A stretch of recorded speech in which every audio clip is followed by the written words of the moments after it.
This is the Anycubic Photon 3D printer. This is an LCD-based stereolithography printer. What it does is there is a vat of UV curable resin and a high-power LED at the bottom, and then there's an LCD screen below the vat. The vat has a thin fluoropolymer bottom, which transmits the UV light from through the LCD screen. The LCD screen masks off a given layer. The UV LED exposes it, curing the resin, and then the build plate, which comes down from the top here, is then stepped upward by a stepper motor and a lead screw. The advantage of this type of 3D printing method over a fused deposition modeling is that the entire layer can be exposed at once. This makes this printer significantly faster than an FDM printer. However, it does require some post-processing of the prints, and it is a little bit messier because the resin tends to get everywhere. However, it is able to build pretty much equivalent engineering prototypes. So this is a print made by a FDM printer, and this is one made by this LCD printer. As you can see, they're pretty much identical. The LCD printer does actually have a higher resolution, both in layer steps and in the XY plane as well. There are several, these type of printers are a bit trickier to use though. They do require a little tweaking to get it up and running, whereas the FDM printer is pretty much plug and play. Let's take a look at the LCD screen. So this is testing the LCD screen. It's just projecting a test pattern. You can see that the UV light coming down from the bottom and a blanked off section in the middle and a transparent section on the outside. Now, some of the modifications I've made to this printer is, first, I've taped up around the edges of the LCD screen with Kapton tape. Now, this is a recommended modification in case that the resin vat becomes punctured and starts leaking. This way it doesn't leak down into the screen itself and limits the amount of mess that it makes. The second is replacing the Z-axis bearing rails, the Z-axis linear slide, with two linear rails. Before, the stock Anycubic Photon has the holder for the build platform mounted on this unit. It has three sort of channel balls in the back.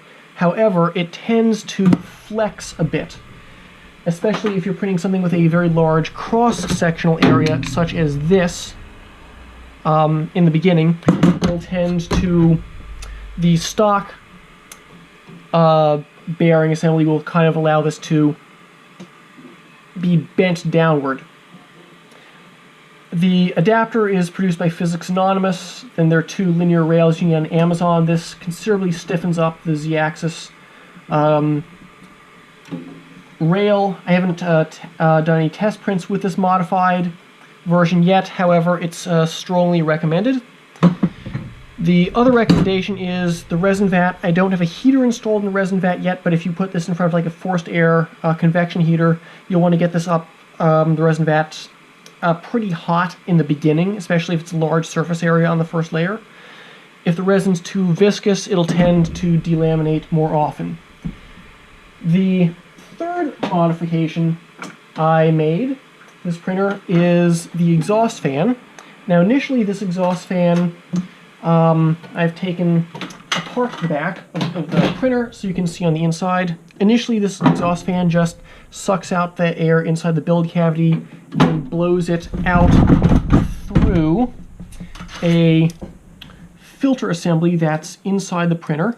It claims to be a carbon filter, but unfortunately it's not very good at all. This was an attempt to remove some of the odor.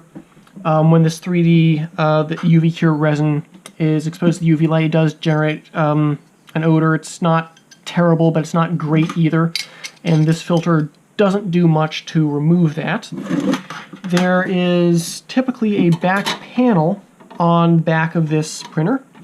Now what I've done is I have built a filtration system which has a 3D printed adapter which fits in place of the fan guard, a little fan filter. It then adapts that to a flexible tube which comes out a back panel onto which a 3M volatile organics respirator cartridge is mounted. It has the 3-pin bayonet lock, and I've put an O-ring in there. So this then just locks onto the back of the printer, and then instead of exhausting through this little filter which doesn't do much, the printer will be exhausting the air through this 3M filter cartridge, which will eliminate which should eliminate all of the odors. So I'll be back with a later video explaining how that works, and we'll see how well those prints come out with the new modified Z-axis rail. So with this printer, I'd say it's very well built. It was remarkably well engineered. The CNC cut aluminum is nicely anodized. There are no rough edges. There's a steel frame. Comes with its own toolkit, including filters, screwdrivers, drivers, and Allen wrenches, and a mask. The printer itself, whole setup cost around $250, which makes it slightly cheaper than buying one of these masks alone on eBay these days. So it's a very good deal for a pretty high-end printer, I'd say. And I'll be back with more prints of engineering components.